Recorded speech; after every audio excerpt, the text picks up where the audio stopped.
Hello and good morning. Welcome to our event, Main Challenges and Possible Solutions for a Sustainable Cultural Heritage Management, the final event of the ForHeritage project. We are very happy that you are joining us today. We have more than 180 participants registered to this conference who are following us online from the whole of Europe and also beyond Europe. This conference is live streamed from the offices of the Piedmont region in Brussels. And here I would like to thank Finpiemonte, the finance agency of the Piedmont region, for hosting this conference and for taking care of all the organization. My name is Małgorzata Steckiewicz. I am a consultant of the West Pomerania region, the ForHeritage lead partner institution. ForHeritage is an Interreg Central Europe project that was selected in a capitalization call. And the main objective of this project is to capitalize on the results of previously funded projects and to promote integrated heritage management. We have 8 partner institutions from 4 countries participating, and these are West Pomerania region and Foundation for Landscape Protection from Poland, Finpiemonte and City of Cuneo from Italy. In Slovenia, we have RR Alur and the Institute for Economic Research in Ljubljana. And in Croatia, we count on the participation of the City of Rijeka and IRMO, the Institute for Development and International Relations in Zagreb. One of the main outputs of our project is the ForHeritage toolset. It is a collection of 8 tools dealing with the 4 key main topics in contemporary heritage management. And these topics are financial instruments and innovative financing models in cultural heritage management, participatory governance, public-private cooperation, including public-private partnership in revitalization projects, and impact assessment. Other outputs of our project are 4 pilot actions that will be presented later by my colleague Damian Kawasz, regional concepts and workshops for cultural heritage managers that have been conducted in all countries participating in the project. A huge work has been done to collect the results from previous projects. So basically, what we were trying to do in our project is to connect different projects, institutions, and also people dealing with cultural heritage. And that's why we have invited to today's conference the representatives of 6 EU projects financed from different EU programs, such as Interreg programs, Horizon 2020, Creative Europe, with different partnerships, approaches to share the results. And also we have invited representatives of EU institutions to share their opinions and their expectations about the current programming period 2021-2027. And now it's my pleasure to introduce Daniela Lielincic, the scientific advisor of the Institute for Development and International Relations in Zagreb. Please, Daniela, the floor is yours. Thank you very much, Małgorzata. I would like to welcome all of you on my behalf, as well as on behalf of the Institute for Development and International Relations, which is a partner in the ForHeritage project. As Małgorzata kindly introduced, the title of our conference today is Main Challenges and Possible Solutions for a Sustainable Cultural Heritage Management. Therefore, you could have all sensed that the focus of cultural heritage management is on sustainability. As we all know, sustainability of cultural heritage is an extremely complex issue because it deals with so many issues. First of all, especially when talking from the point of view of the European Union, we talk about financial and economic impact and sustainability, because we have to sustain the effects of the investments. So we invest in heritage, but then again, if the management of cultural heritage assets is bad, it's poor, then we have to invest again, and we don't want to. Then there is the sustainability issue from the environmental aspect. It's due to different natural or man-made pressures. Is it like CO2 emissions? Is it earthquakes, or maybe tourism as the social pressure? Then there is also cultural impact. If we talk about poor maintenance of heritage assets, then we definitely impact its cultural and aesthetic values. If we use the false historic data, then again, sustainability is an issue. And of course, there is the fourth pillar of sustainability, which is social impact. We talk about modernization issues like a loss of connection of local community with heritage, etc., etc. Not only talking from the point of view of four pillars, but even from the point of view of management of cultural heritage, we do have sustainability issues in terms of creating or designing a heritage product, then how we manage human resources, how we do marketing, how we do storytelling. So these are all the issues which affect sustainability. So as Malgorzata told, we will have two sessions today. The first one will focus on experiences from the pilot cases from the ForHeritage project, but also from other international projects which Malgorzata kindly mentioned. The topics which we selected to be dealt with here are participatory approaches to heritage management. It's the impact assessment, public-private partnership or public-private cooperation, and financing models. So these projects, our partners here, are selected due to the fact that they deal with similar approaches as ForHeritage project does.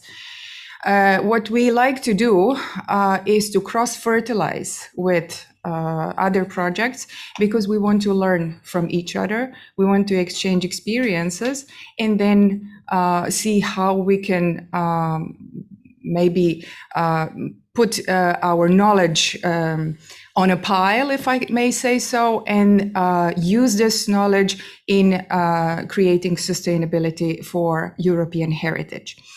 So this first session will focus on the issues related to these projects, and the second one, for the second one, we invited representatives of EU institutions who will provide us with some hints and some knowledge and information about the new programming period and the position of heritage in it.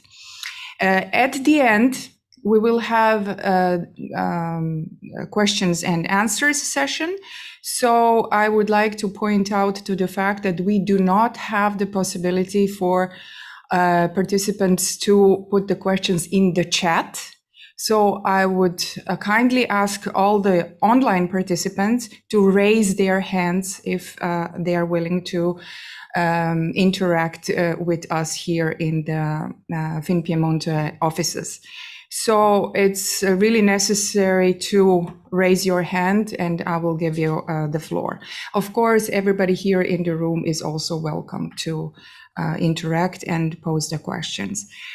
So this is for the introduction. I hope you will enjoy it. There was a great interest for this final conference, and I'm also very glad for it. And I'd like to ask my colleague Damian Kavaš to introduce us with the experiences and pilot cases which were dealt with on the ForHeritage project.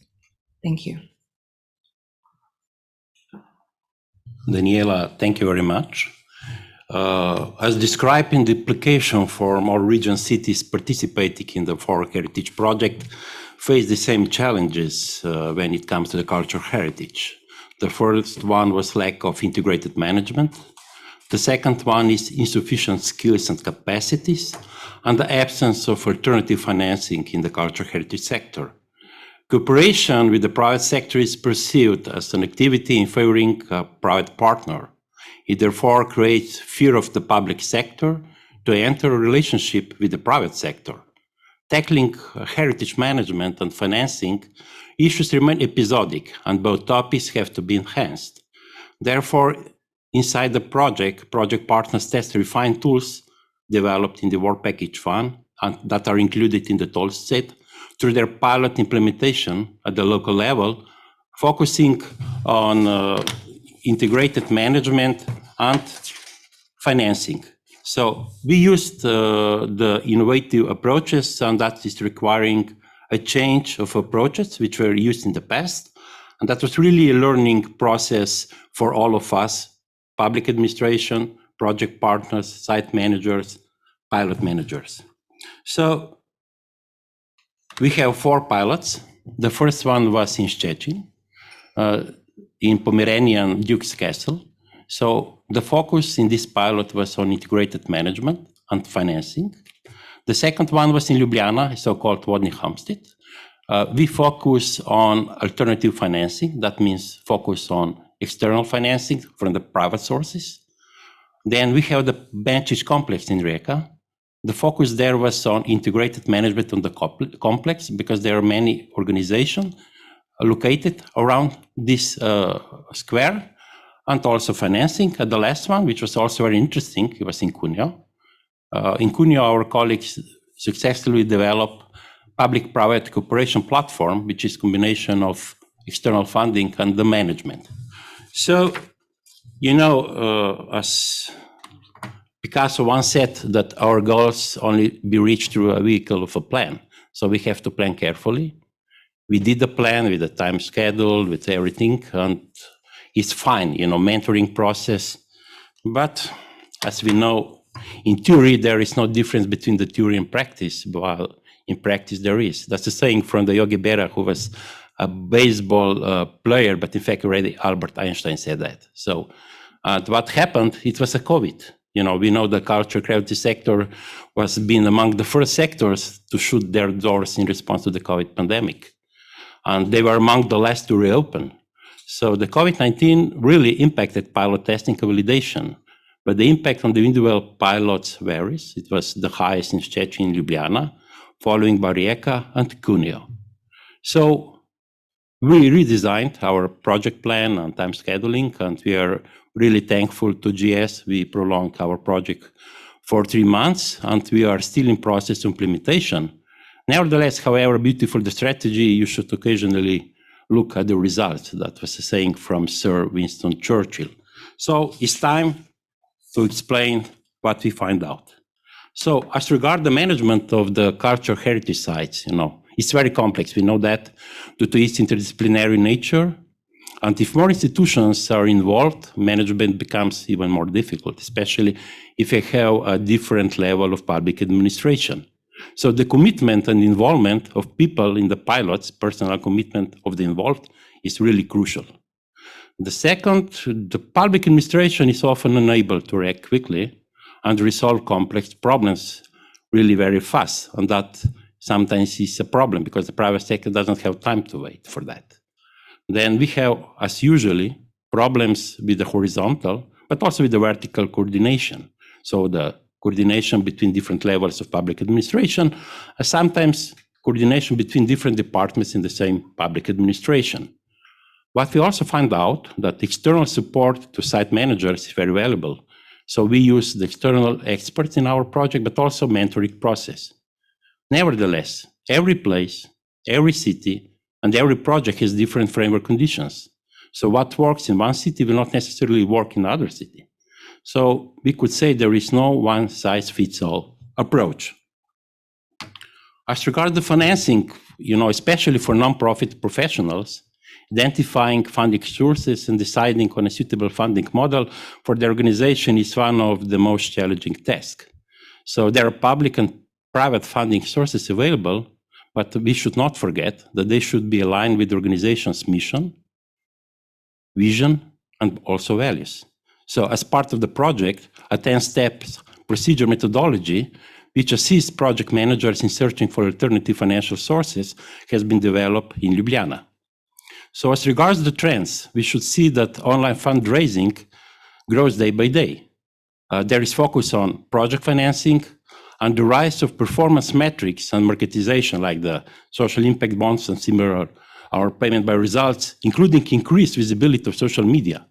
So all of these pressures have been intensified by the COVID-19. Also, the financing of culture is, according to our experience and the experience of OECD, is not very high on the priority list of private investors at the moment. There's much more focus on environment, social inclusion, migration, war in Ukraine. And culture heritage incubators, accelerators, could be a feasible solution to overcome this situation based on good practices from other industries. Acting as intermediary, such support instruments would be providing knowledge, mentorship, and smart money. So as regards the public-private cooperation, program-related activities are often subject to public-private collaboration models, and there is a need of specific skills of service providers and site managers. That means marketing, financing, law, digital. That goes in line with, as I said before, marketization impact. Property management. It is possible to use the public-private partnership model, but it's very rarely used. PPP is not a miracle solution, and its applicability must be assessed on a case-by-case basis, because a balance between the aims and needs of public and private partners needs to be ensured, because the public entities do not have purely commercial goals, and private partners are primarily interested in the profit. Typical obstacles that come with the small PPPs are relatively high transaction costs. We are talking about the PPPs from 1 to 10 million euro. And general management, we know that program and general management of the cultural heritage site is really essential. And there are different potential site managers, either public, private for-profit, or not for-profit. But again, there is no one-size-fits-all approach. It depends on the location, business model, financing model, history, and similar factors. And what we find out at the end, there is a gap between desire, we want a private financing, and reality, we are okay with the existing situation. Because what very often happened, that the organizations that are successful in raising private money are punished by the public administration because they lower them the public money. So in the fact at the end, we have zero-sum game. And stakeholders, they're very important and their involvement is very positive. In cases where the stakeholders are faced with many changes and delays in the implementation of the project, and their extensive involvement is expected from the beginning to the end of the project, their involvement is gradually losing steam. Therefore, we propose a gradual and targeted approach, considering their primary interests and very limited availability. A participatory approach is a learning process for everybody, for administration as well as for all stakeholders. And finally, we tested tools. In general, the tools developed by ForHeritage project proved to be helpful in approaching the topics for the first time or for general understanding of the matter. They're useful and widely used in pilots, but their use is always also case-specific. It depends on the content of particular pilot project. Thank you. Thank you very much, Damian. So this was like a twofold introduction of the ForHeritage project, which introduced us to the main topics and the lessons learned. And now I would like to invite Ms. Irene Ruiz-Bazan from the MOMAr project, to help us understand what they dealt with in the project. The MOMAr project focuses on the rural heritage, so it's a bit different from what we have done in the ForHeritage. So they treated both cultural and natural resources, which is always a challenge, right? But they also dealt with economic models and social development, to improve also policies and programs, because they are, if we don't have this support by policies, then what we do on the ground is often useless, right? So, Irene, the floor is yours. Thank you very much. On behalf of the Diputación Provincial de Zaragoza, lead partner of MOMAr project, and all the partners, for being here to share today what we have been doing in this Interreg project. As Daniela was saying, we are an Interreg Europe, so we are managing authorities, local or regional governments addressing policies in cultural heritage. And what we want to do is to change, to improve them, to find new projects, new ideas, in order to have a better management of rural heritage. The characteristics that have led us to join is that we are very depopulated territories in Europe, with a strong rural component. I would like to see that in my region, 80% of the heritage is in rural areas. And sometimes this heritage is also considered at a worldwide level, okay? But we don't find the models, the correct models to manage it, because we cannot import the ones of the big cities or the big areas that could lead to successful cases that don't fit for us. So our main point, our main aim is try to tailor them to the territory. For that, in rural areas, the most important thing is incorporate all the actors, persons, people who are really living this heritage day by day. So, as I was saying, we are 5 members. Zaragoza is lead partner of this project. Then we have the province of Groningen, the Ministry of Transport of Saxony-Anhalt in Germany, the agency RERA in Czech Republic, and the unit of Medinity County in Romania. We are addressing different policy instruments with the view, as I was saying, to improve and to create new opportunities for make this project last in time and really make a great change of territories, because we believe that heritage is one of the most efficient resources we can use for improving our sustainability and the ways of the development of the rural communities. The key of our Interreg project is the exchange of experience.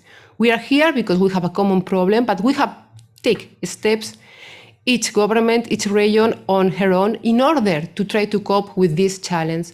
So the key point of this project, we are at the final of the first phase, has been to exchange experience. Obviously, we have suffered the pandemic, which for an heritage project is something terrific, because if you don't know the heritage, it's quite difficult to find the solutions.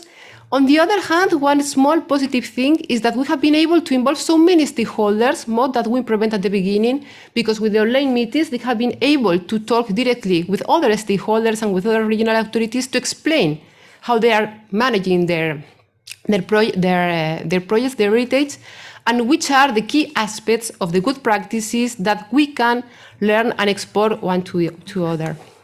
So, just to have a little focus, because what we can contribute to this project for heritage are the single good practices and the ideas, is to stress, to highlight some good practices in these fields that we were required to discuss today, that have been some satisfactory solution and that in some way could be also exported to other regions, as we are doing in our action plans. So, for instance, in Groningen we have an eco-village, okay, which has been a very good example of participatory approach, because it has given a solution for an abandoned fabric that for more than 38 years didn't find a solution to be maintained and to not get ruinated.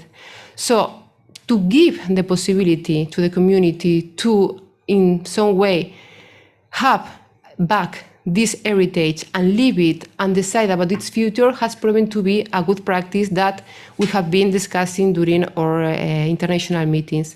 Then also in rural areas is key the bottom-up approach. We are talking about heritage, and nothing is more useful for make sure that this heritage will last in time, that people feel it's there, like it is, and they start the initiatives. So once the initiative has been started, we have followed different good practices in this regard. You have to accompany them, but the key for success normally is that it starts from people. So we have the case of the Malcaster River, okay, which were discovered or rediscovered by local population. Then they ask for help to the university. They also apply to European projects. They make an association. They have a lot of voluntary work, but the key point is that now it's a successful case that started mainly from the willing of the inhabitants, which is one of the keys of our project. Then, talking about financing, which is always the most difficult thing, I think we have to stress that for us, which are small because we are rural areas, joint makes force, okay? So we have this good practice from Saxony-Anhalt, which is as simple as creating a bus route that will take you to the places. But we have this problem that in rural areas, transport is not so easy. So it's very hard to have visitors or tourists coming to our areas, okay? To facilitate with a bus is a wonderful idea, even if it's so simple. And also join forces for creating a marketing network. This is also a key point. We have to join forces because otherwise we are lost.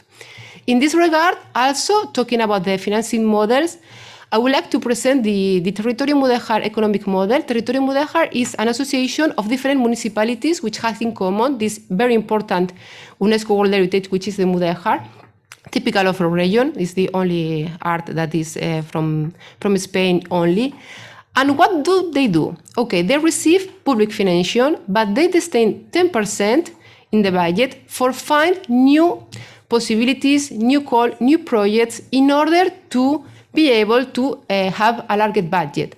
And these calls they are looking for, these applications they are trying to prepare, are always directed to create a network of professionals of the rural territory that will work lately in these proposals. So not having financing for doing something that will die, but having financing for creating a network of professionals working on heritage in rural areas, and this has been proven in 3 years to be very successful. Then, talking about sustainability, even if I consider it's indeed when we are dealing with heritage, because heritage is one of the keys of things that last in time and have always too many lives and too many opportunities, we would like to present the Via Transilvanica initiative in Mendinti that has brought together stakeholders, private and public bodies, in order to create a trail route that attracts visitors and permits to recover the natural environment with a view of having and taking into account all the aspects, not only cultural, not only heritage, but also the natural heritage and the possibilities to foster the area. In the same way, and I think this is also very interesting, in Groningen, they are developing, this is an ongoing good practice, a new project in order to take into account that they have the Wadden Sea UNESCO Heritage Sea, okay, which has so many problems with the climate change because the level of the ocean is rising. So they create this integrated project taking into account the sustainability, of course, of their heritage, but also trying to bring to this project so many aspects of the cultural management, of the involvement of citizens also, in order to create a comprehensive strategic management model that will, we hope, bring new possibilities to this really endangered heritage.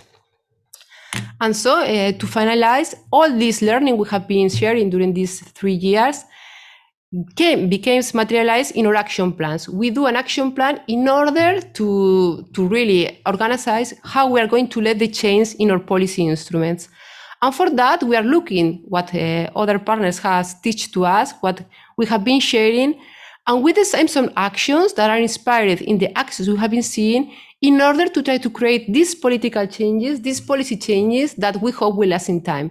So for instance, in Zaragoza, we have seen that we have under management cases of industrial heritage, especially related with the mining of salt. And we have some ideas for starting proving new models of management. What we have learned has been how to develop this model, but also how to enlarge, as I was saying, Gendemex Force, in order to have a comprehensive management plan for all the province in order to create different possibilities for this heritage. And then, in Groningen, for instance, they have, in the analysis they have done about their territory, that they need to have more awareness in different sectors, private sector, education, about heritage. So they are designing an heritage lab, which is a very complicated system of make work together all the different education and training institutions in order to produce a greater awareness, but also to create professionals, because in rural areas we have also this problem of having professionals that will be devoted to heritage in very different levels, and for that they want to create awareness from the bottom, from the beginning with children. So different good practices presented in MOMAr are being taken into account for this action plan.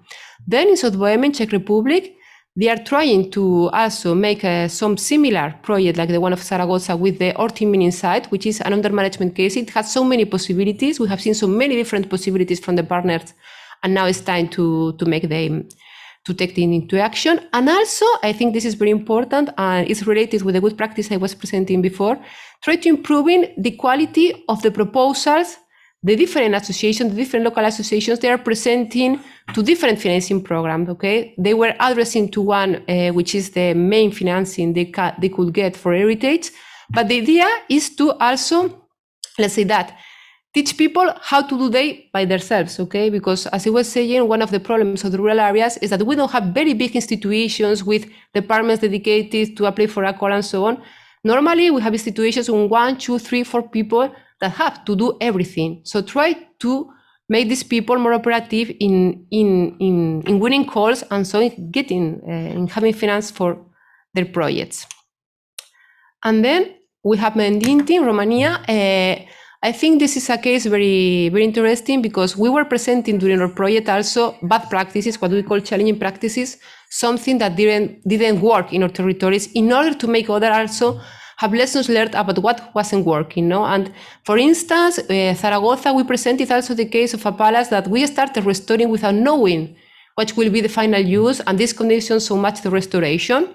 So they get the measures, and they are starting to launch in their calls the requirements of having a use plan for the buildings before giving any penny to restoration. So I think this is also very interesting and could be very useful for the future, especially to countries which now are receiving so many structural funds, so they have to really manage them in a proper way.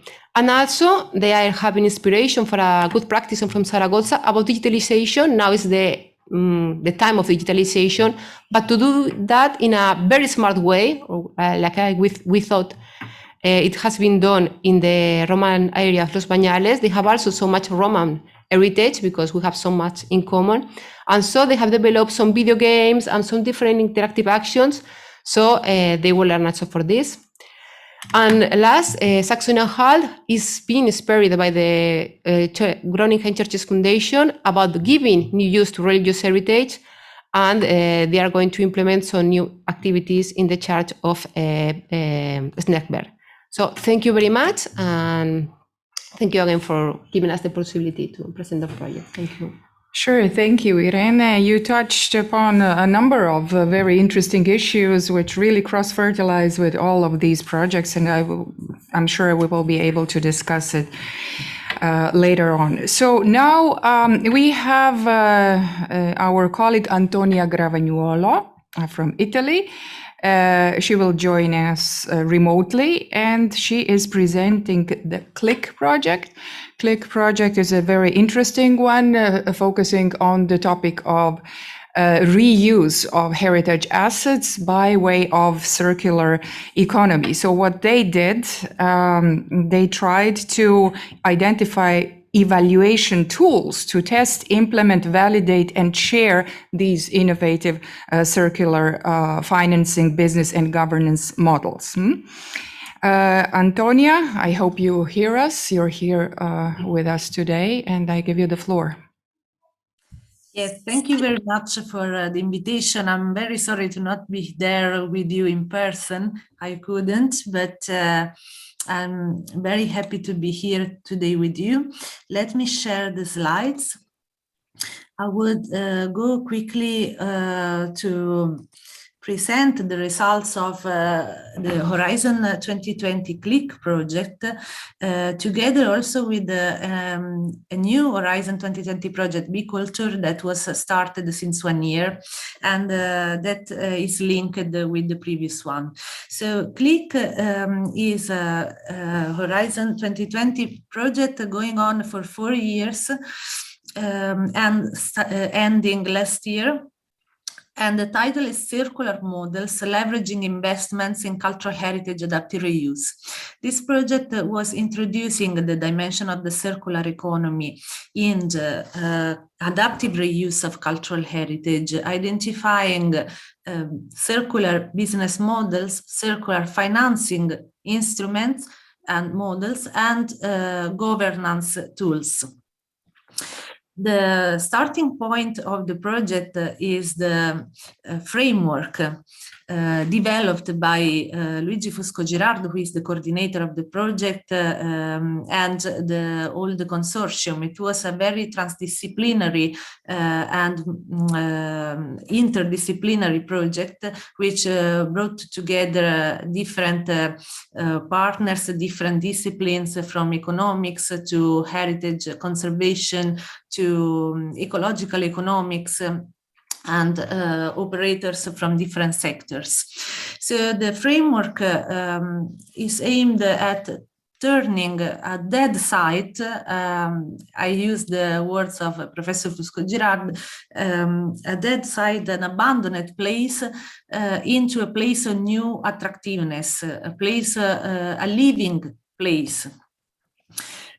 We have developed a methodology for assessing the impacts of the adaptive reuse projects to support also the development of circular business models, circular organization models, in a way that is adaptive, is dynamic. So there is not, what we learned in CLIC is that there is not one single perfect project that satisfies all needs, but it is a dynamic process to find new uses, compatible new uses for abandoned heritage places. And it is a process that involves the community at large, so all sectors of the community. So evaluation tools here are aimed to support this process and to find the satisfying solutions step by step together with the community. So we have implemented and experimented the CLIC model, the CLIC circular approach, in 4 pilot sites in Sweden, in the Västra Götaland region, in Amsterdam, in the Netherlands, in the cities of Rijeka in Croatia, and Salerno in Italy. All these 4 pilots implemented the circular governance models, which means to have all the relevant stakeholders on board and develop cooperative approaches that are included in the local action plans. So these local action plans for the circular adaptive reuse of cultural heritage were developed in all the 4 pilots and have totally different actions related to the specificities of the local context.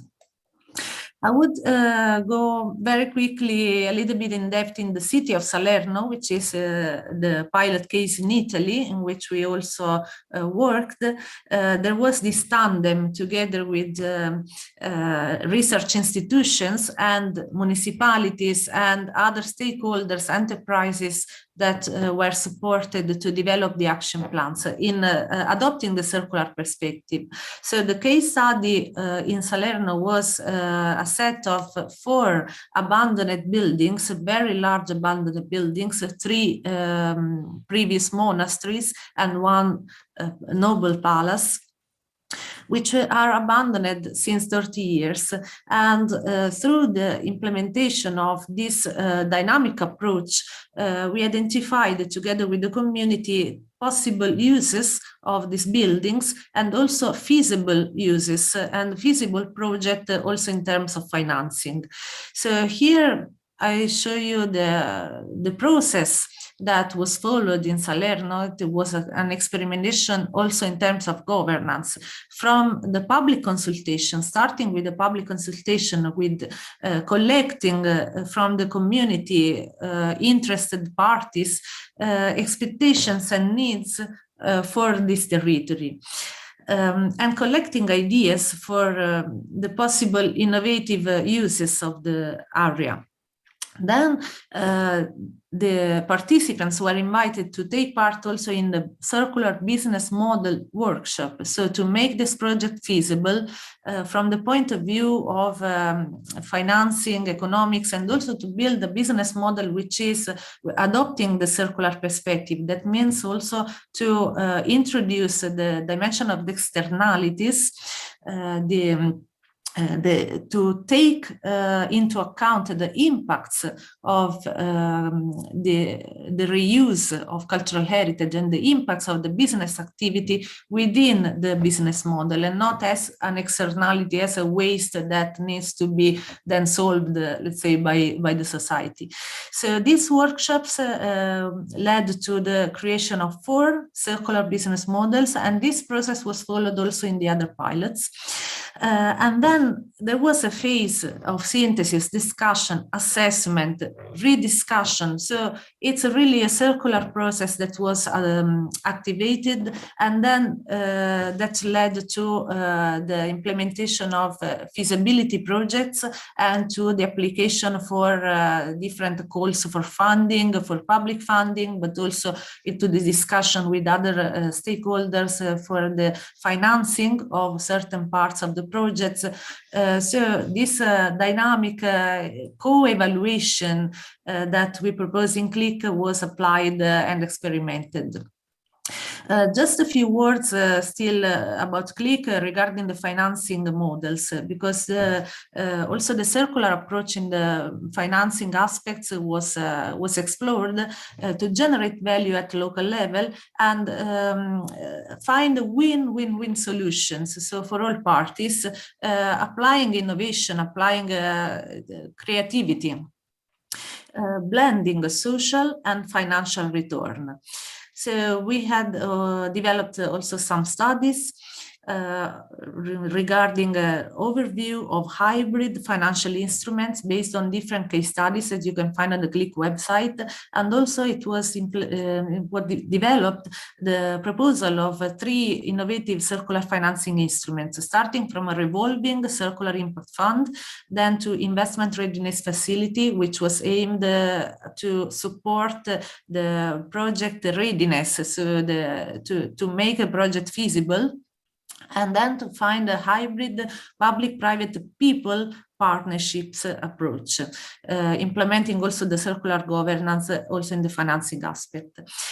Let me go just a few minutes to Be.CULTOUR project, which is the logical follow-up of CLIC, more linked to using the circular approach in reusing heritage sites also for cultural tourism. So using a cultural tourism, let's say, as a tool for regional development. This project was started last year and will last for 3 years.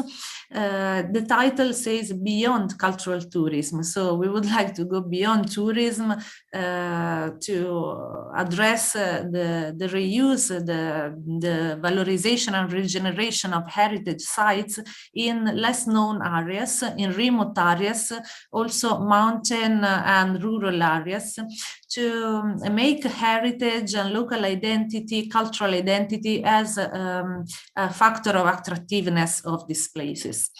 The 4 innovative approaches of bicultural circular tourism, so the implementation of this circular economy model, as you've seen in CLIC, also in the cultural tourism, cultural Europeanization, so the value of cultural heritage also for our European society, human-centered, fair and responsible tourism, and smart destination. And then we have also 6 areas of innovation and 4 innovative trends that are explored.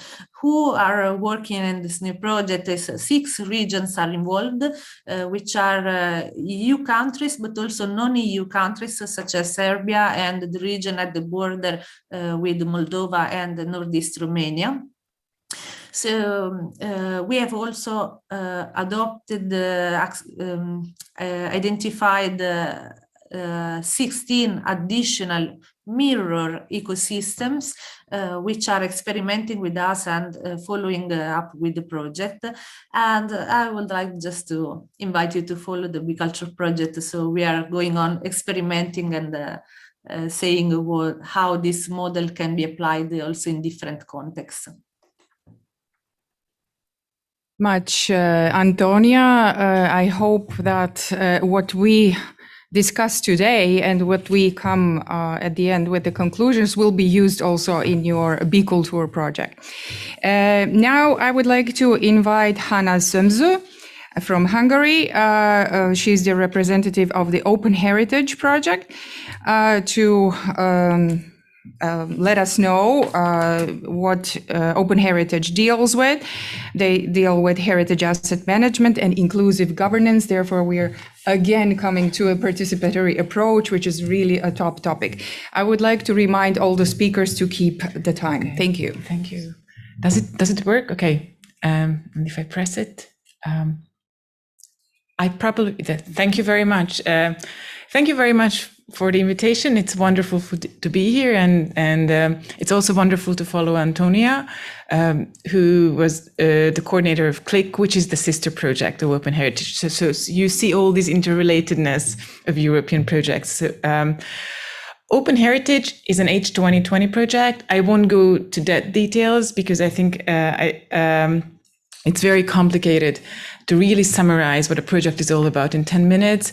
We are going, it's a almost 4.5-year project. The extra 4 months came as a result of COVID. We have all been affected by it very much.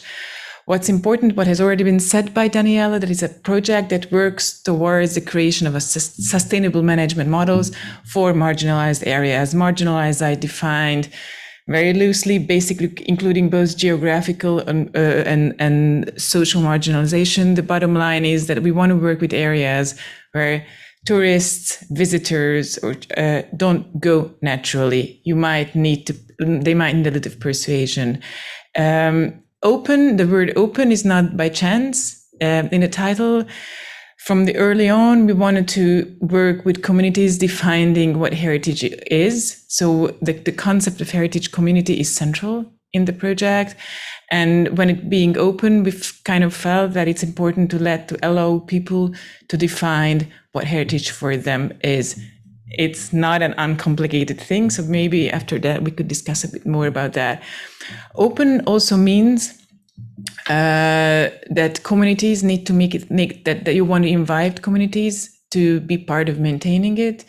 And besides this inclusiveness, openness also means that the outcomes are flexible and adjustable. We know that these processes are complex and they need to adapt to new requirements. As with all projects, we have points of departure. We had problems we kind of wanted to solve. I hope at least by September, I will be able to say that we have found some solutions or some suggestions. But our main point of departure has been that heritage protection, the governance system is too top-down and too rigid. It's still too building and site focus, and very specifically in certain areas of Europe, and this is of course still today, it's true, it's hard to support the adaptive reuse of certain areas. Of course, adaptive reuse takes place everywhere, but what we meant by it that it's at least somehow controlled and regulated. And there was a fourth dimension. We also felt that's I think especially that became very apparent after the crisis of 2008, that the capacities of current heritage institutions are limited. And there are many sites that are being unused, that are crumbling, and we need solutions for that. And we cannot expect the government to pay for everything, and we don't want to do that. This is an EU project, a wonderful one. And as a project like this, we work in labs. Don't be surprised, there are pilot-sized labs. This is one where people want to work. We actually have 6 sites dispersed around Europe. They are quite different. I'm going to show the reason why I wanted to put this picture on, to tell you that we focus both on building and on larger archaeological sites.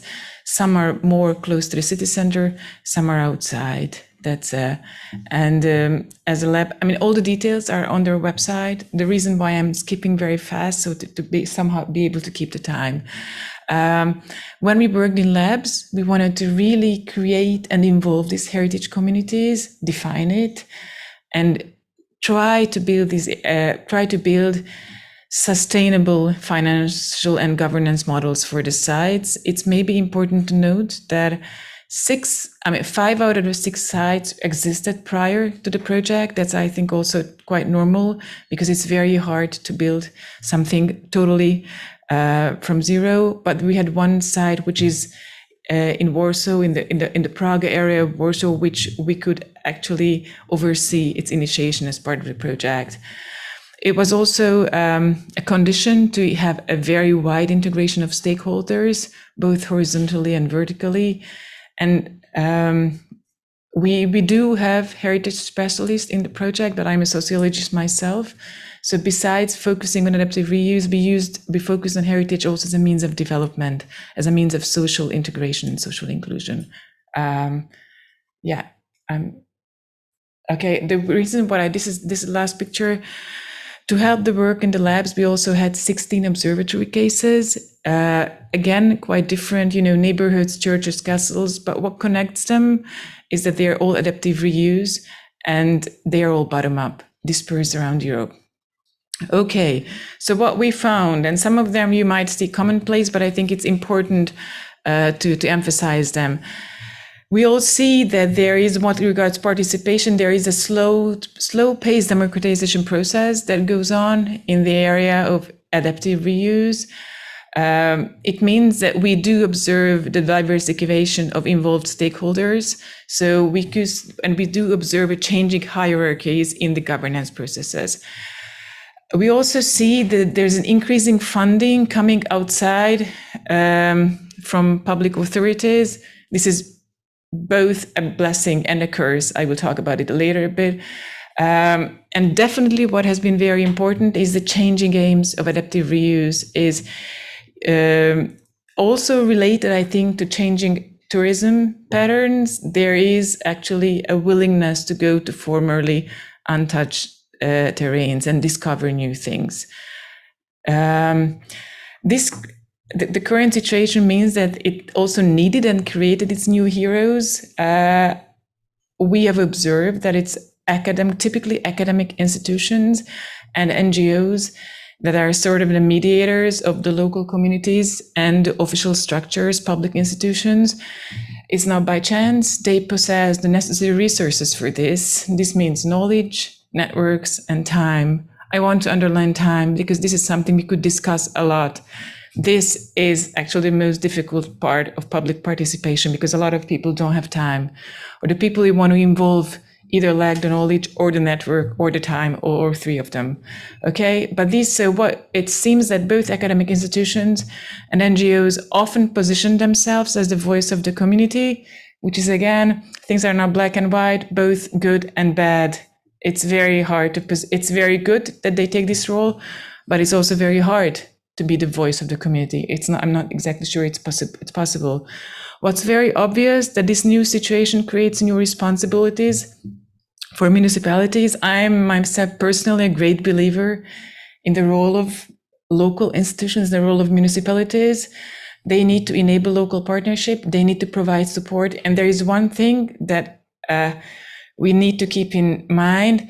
My experience is that a good working local municipality has a much wider outreach than many NGOs. In this sense, it's much more democratic. So it's done. So that's something.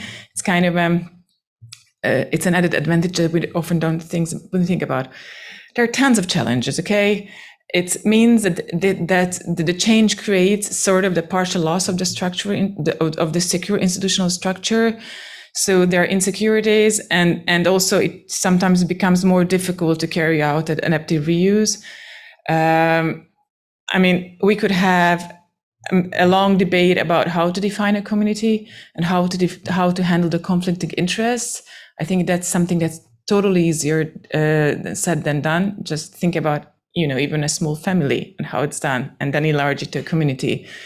This diversification of financial resources, it also means more independence, but much more dependency on the business sector that has its own set of values and interests that it wants to pursue.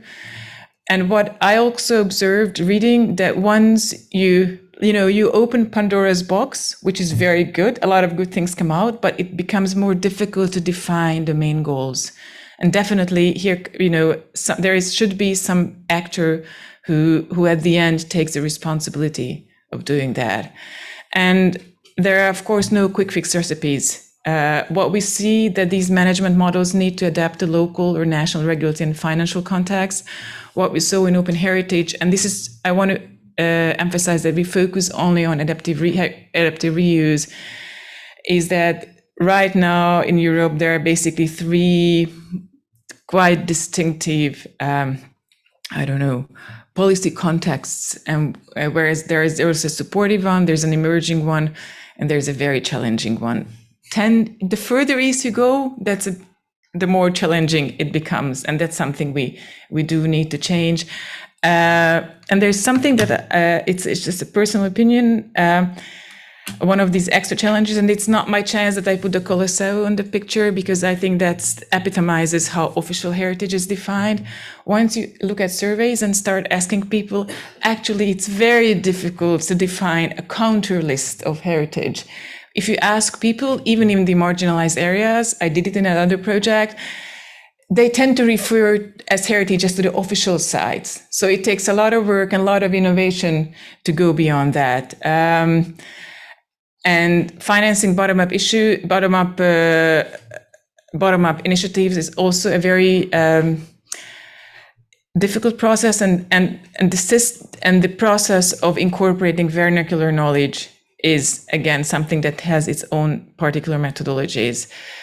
I'm not going to go. I will very script to this. I will show, there are two cases where you can see actually videos and reports.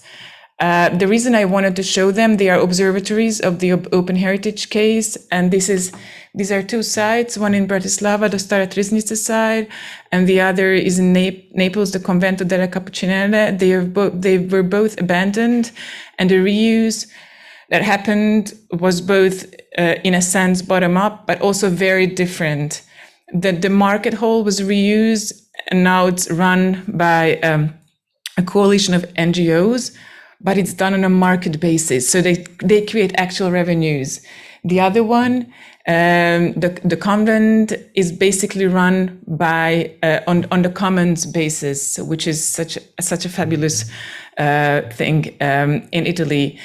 I think they are both very valuable reuses. In both cases, the municipality needed to play a very supportive role. The reason why I really recommend you to go and look at the videos is because it shows my main message is that there are no quick fix recipes. Both sites have been abandoned before, and there was no public money, but the reuse was sort of adapted to the local context, where in one case, the NGO is renting for €1 a month the site, and at the same time has the freedom to do different kind of events, and has the obligation to invest some of the money back into the building. The other case is really for the local communities, but you need the commons framework, what they have in Naples. I hope I wasn't running that much late.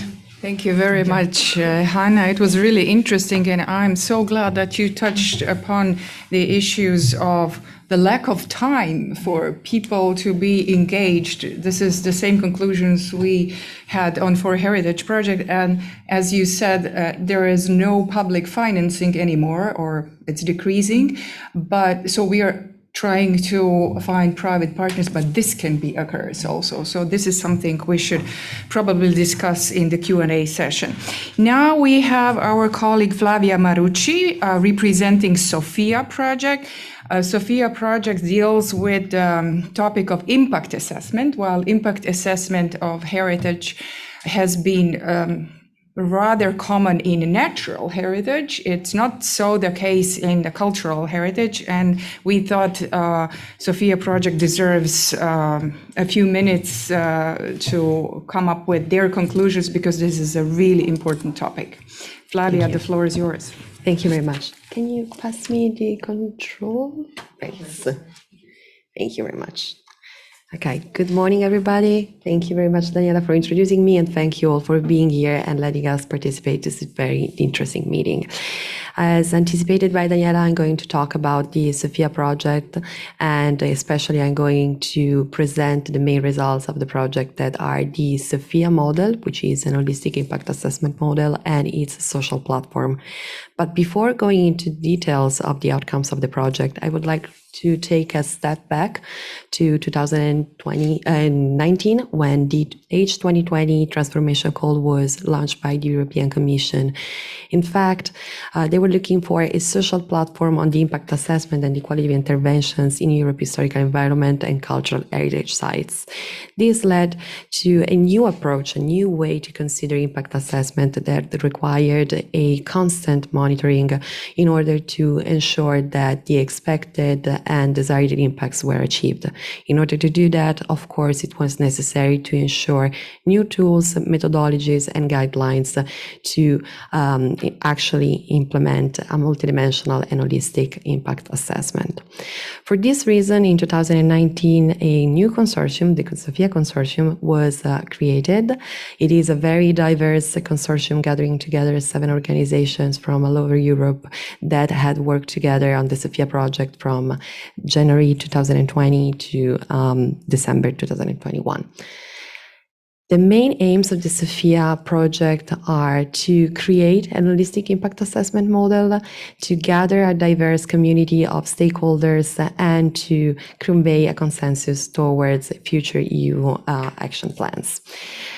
How did we do that? So we started by doing an extensive literature review, and we started to analyze and go deep into 3 documents that we believe that consider as the pillars and the starting point of our project, that are Cultural Heritage Account for Europe, the e-Commons European Quality Principles, and Impact 08, which is the longitudinal research model for Liverpool European Capital of Culture in 2009.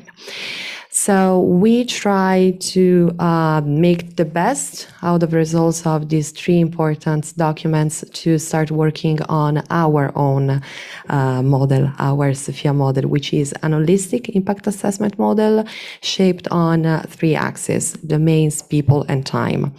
Domains are actually a summary of the 4 domains: economic, social, cultural, environmental domains that are referred to 6 teams and 28 sub-teams that were shortlisted by the partners and our community of practice. And they have as a peculiar feature the fact that they refer to counter effects and cross-cutting issues across these teams in order to give a complete overview of the positive and negative impacts that can be related to intervention on cultural heritage. The people axis focus on the different needs of the people that can be involved in the intervention and or in the impact assessment process. In this way, we try to focus on a very wide range of needs of people, such as promoters, founders, beneficiaries, managers, and so on. Finally, last but not least, we have the time axis, which we saw it's a very hot topic in many of the presentations that we have today. In our case, the time axis actually focus on the need for a longitudinal approach and the importance of assessing all the key moments of the life cycle of the project, meaning ensuring an ex ante, ongoing, and ex post evaluation. So the SoPHIA model, as you probably understood from the very brief description I gave you, is a very wide and complex model. All the details are reported in one of the deliverables of our project, which is deliverable 1.3 that you can find on our website, the SoPHIA website. And we realized that to make it more accessible and easy for people to use, it was necessary to provide a more easy to use way to present the model, and we decided to make it a digital visualization of it that you can find on our website. I'm now going to, with the help of our technicians, to show you the SoPHIA website to give you just an example of how the model works. So if we go on the SoPHIA website, let's see if the magic works. Dun, dun, dun, dun, dun. Okay, so I'm going to give you a voice tour of our SoPHIA website from here. So if you go on the SoPHIA website, there is a special session, which is the SoPHIA model.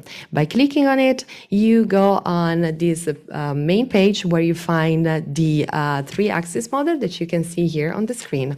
Unfortunately, we do not have the time to go through all the 3 axes together, but I kindly invite you and suggest you to go on the website and try it yourself to get more information on the 3 axes. Let's take as an example the domain axis, which is the one on the left of the screen that you can see here on the slide. And let's try to imagine to click on one of the teams that you see represented there, the 6 teams. You will find the description, information for each team, explaining more about why we decided to go deep into the analysis of that specific team and its related sub-teams. At the end of the page, there is an infographic that you can click, and it will open a kind of an overview of the team and will report all the variables for each sub-teams and therefore each team. Oh, there we are. Okay, so if we scroll on the bottom of the page, just at the end of it, there you go, just a little bit up. Yeah, we go on social capital and governance, the red circle. If you click on it, the red one, yes, thank you very much. It's going to open all the information. We scroll down until the very end of the page. Go down, down, down. Yes, these are all information, media, and contents that you can read to get to know more about the teams. And at the end of the page, just a little bit down there, yes, a little bit down, yep. You click on the infographic PDF. And as I was saying, this is the overview of the teams and sub-teams. Here are reported all the variables, which are the quantitative indicators, with some example, in this case, referred to one of the teams that is the access. And there are also the people perspective, which represents both the qualitative and quantitative indicators, and the before mentioned cross-cutting issues and counter effects that highlights the interconnections between the different teams of our model. Thank you very much for assisting me with this. We can now go back on the main presentation.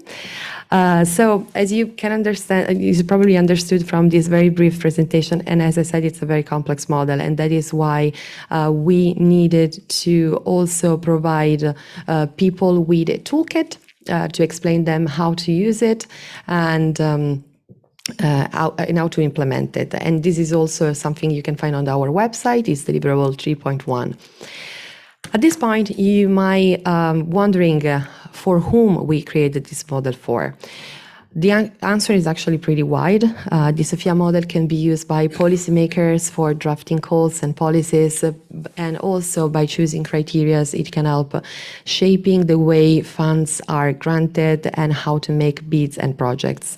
It's also very useful for managers and practitioners in their activities of planning and monitoring, and especially for those working in the public sector. It is very useful for drafting the social sustainability or sustainability reports in order to ensure transparency. Last but not least, it can also be used by institutional observers and researchers, since it gives an overview of the cumulative impacts and the legacy of the intervention. It is important to notice that this model can be run not just by public administration, but also association and citizens. And this is because the SoPHIA model has an advocacy role that really aims at empowering people by making them an active part of the cultural intervention and need of the impact assessment process itself. How did we manage to do this in such a short period of time? Well, the first answer is that it was very hard. And the second and more complex answer is that we could heavily rely on our social platform. SoPHIA is a social platform, not in the meaning of a digital social platform, but as a community of practice, meaning a wide group of diverse people coming from different backgrounds with a shared interest, working together and towards a common goal.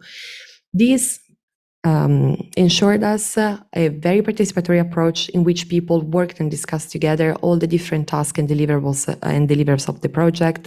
We managed as the consortium to involve them in person and online activities, as the one showed in the slides, and to make them part of the participatory process to deliver all the results presented in the project by involving them in the brainstorming phase as to the revision of the research findings and deliverables draft that we were working on. In conclusion, we couldn't do this without relying on our social platform.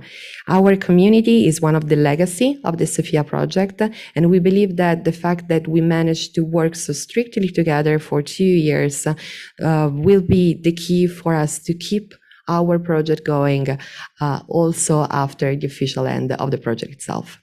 I really thank you for the attention. I hope I wasn't too long, and thank you again to the technicians for helping me with the website. Thank you.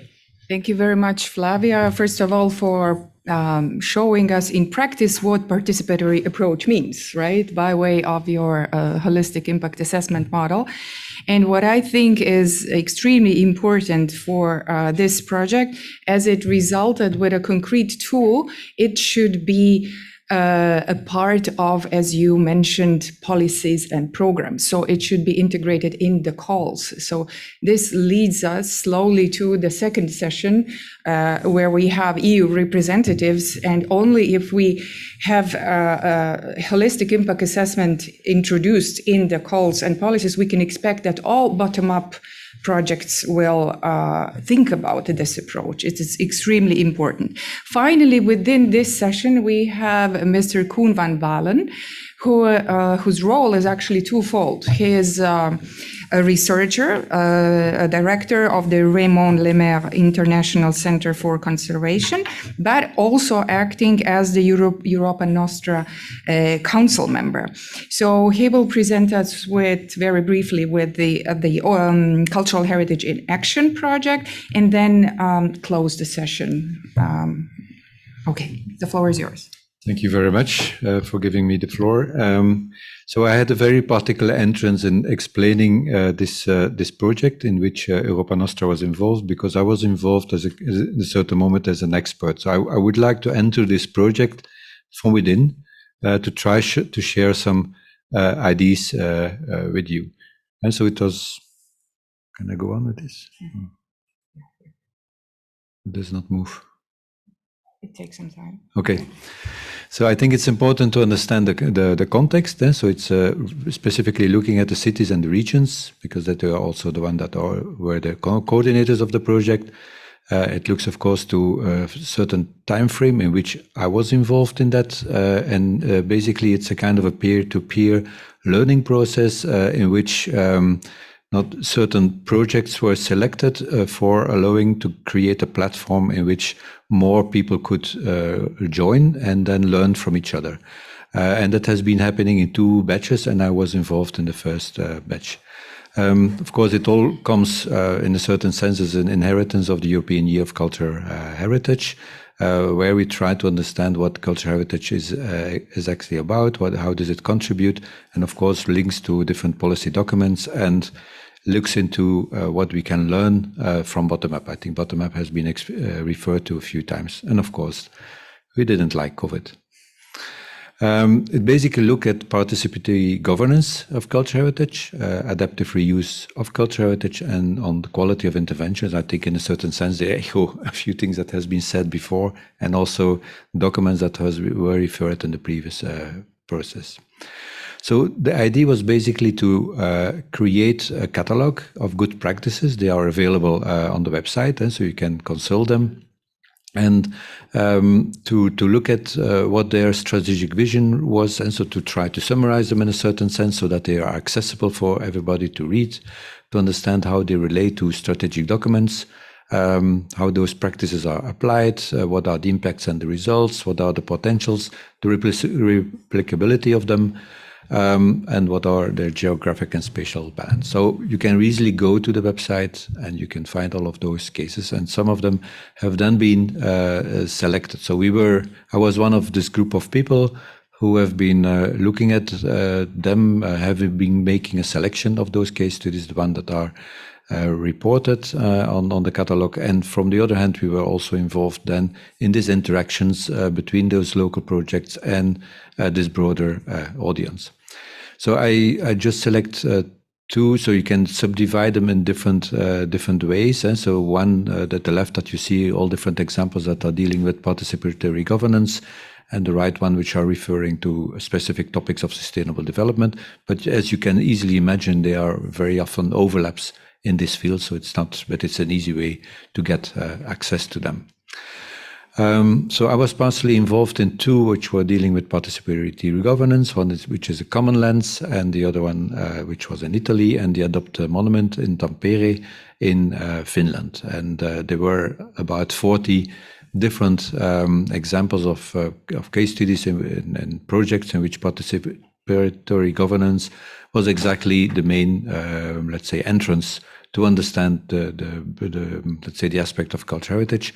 And on sustainability, I just give you the 4 ones that are referring here, but I will not go too much in detail as the time is limited. It may be a little bit less readable, I'm sorry maybe for that, but what I wanted to do is basically make reference to what you can find on the website and try to highlight a few items here. So particularly in the case of the common lens, which is basically a very mountainous rural area where in fact a kind of a small community is living in that particular wide area. I think there was particularly this very interested integration of the natural and cultural resources and the bottom-up approach of that community. So the community that can together define what are their points of their entrances, their point of attentions. There was a particular interest for youngsters because, of course, this is particularly also a challenge in rural areas and particularly also in mountainous areas.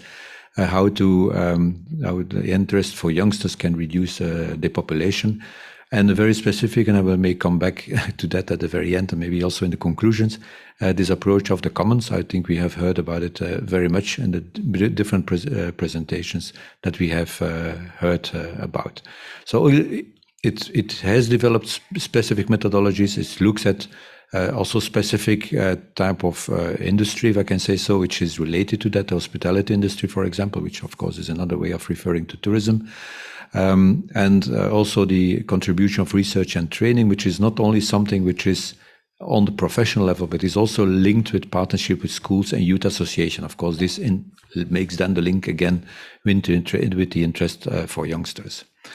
And so there was a peer-to-peer learning, and I think what is interesting is there was a learning process for the people from the project, as there was a lot of learning process from all the people from other projects which were joining this kind of meeting. I see that the time is running fast, so we'll try to be short. Something similar has been happening in Adopt a Monument, which were basically an example in Finland, but of course has a different cultural context. But what is interesting again here is to notice that cultural heritage here is considered a common property. And so some a common cause and a common property. And that a little bit as it is referred to in the Cultural Heritage Council for Europe report, how cultural heritage is basically contributing to a lot of other objectives, social sustainable development objectives that exist. And particularly also the attention for the Faro Convention, which addresses the fact that it's everybody's right to access culture. And of course, this is the way we deal with that. So we would have been happy to visit all of those places. We had a lot of movies, there was a lot of work done, but this is the way how we visit Tampere in 2D, if I can say so. And that was a short explanation about what was the project. Thank you very much. Would you like to give us like the closing of the session, maybe from the point of view of your membership in the Council of Europa Nostra, maybe some takeaways from this session? Yeah, so I'm very happy to do that. I'm in fact, in the beginning of the week, I was at a council meeting. We were in Krakow, which of course is a very emblematic place today, thinking about Ukraine. There were also very moving testimonies also about from Ukraine. I think we should not forget about what this is happening and think about what those people are suffering, but at the same time, of course, what it causes for the cultural heritage for there. And of course, why it is important is because cultural heritage is about shared values, and of course, it is about values which are shared by those communities. I use the word shared values, or we can also call them shared resources, because there is something which we are trying to address within Europa Nostra also, is about the governance. I think we have seen different examples of governance this morning in the different projects, and in a certain sense, we can very much summarize them. I think the ones that are working properly are the ones that are based on the concepts of the commons and the peer-to-peer. And I think that we are, in a certain sense, advocating that a good understanding about what this means, and there is a lot of knowledge about commons and peer-to-peer. There is a lot of use of of those principles in ecology, that we can probably work using those knowledge. There is a huge knowledge about that, that we can tap into it. Now, I usually start to say with the fact that when we are talking about cultural heritage, we talk about shared values, we talk about shared resources. But I think if you go back to, and you may look about Eleanor Rollstrom's Nobel Prize of 2009, which was on the commons, the understanding of the commons, she explains very well in this groundbreaking research how ordinary people are capable of creating rules and institutes to manage on a sustainable and a very equitable way shared resources. And I think that it is very logic to think about if the ground of commons and peer-to-peer is shared values, and the ground of cultural heritage is also shared values. Or we may add to that, the ground of Europe is about shared values. So I think all the examples that we have seen here, in a certain sense, popping up, the importance of local communities, the importance of bottom-up, of course, aligning vertically at the different policy levels, is very, very important. But with the acknowledgement of the importance of this bottom-up and the fact that, in fact, cultural heritage belongs to communities, and I think that's important to consider. The other element that I also raised in the council is about, in a certain sense, also about Europe and about democracy. The point is that cultural heritage allows us to identify and to see diverse realities, but those diverse realities are the way to imagine diverse futures. And if you want to create a future, I think is by, I would not say negotiating, but confronting, talking, discussing all of those diversities which exist, and to create a common future. And I think cultural heritage is exactly the place, the reality, where we can see these kind of things. And of course, it will only work if we see the future in terms of accepting this diversity. I think that is one of the keys of Europe, but of course, to do that in a very respectful way. And I think if we come back to what I'm closing, and then I will close here again, I think is we see what happened in Ukraine, the things that are behind it. We see it also in other parts of the world. is basically a context which is creating the impossibility of the imagination of the future, or to imagine only one future. And I think this is what how culture heritage relates with the future. It's allowing us to understand that there are different possibilities and that we can negotiate about these different possibilities, and that this should be done by the communities which are close to that culture heritage. And it's a difficult thing also for people in the culture heritage field, because there are a lot of people in culture heritage field which are sometimes also very narrow-minded, and they want to preserve things. And I think it's important to preserve those things, but not always the way it was looked into the past, but to look into how world is changing and how to adapt to that. And of course, based on that, and I refer a little bit on not only to the, let's say, European project as a whole, because I've been complaining to my own rector in university about it, is that we have always to start from trust. And I think there are many managing systems, and I think that is sometimes the problem that you have. It has been cited this morning about the collaboration in peer-to-peer. I think you were referring to this difficulty of public authorities and local organizations. These difficulties of collaboration, at the ground of it is the lack of trust, which is making it complicated. Because there are accounting systems, and those accounting systems always start from the mistrust. And I think this is a very, very important condition to make things work in the field of the commons and the peer-to-peer. I think we don't have a lot of time, so I will keep it here. Thank you very much. Thank you very much, Koen, for these inspiring takeaway thoughts. I'm sure it raised a lot of questions for the Q&A session. As we are running a little bit on time, I wouldn't actually propose a break. So we can start with the session 2, which is about to reflect on the 2014-2020 EU programming period, and give us some hints and recommendations from the new for the new programming period.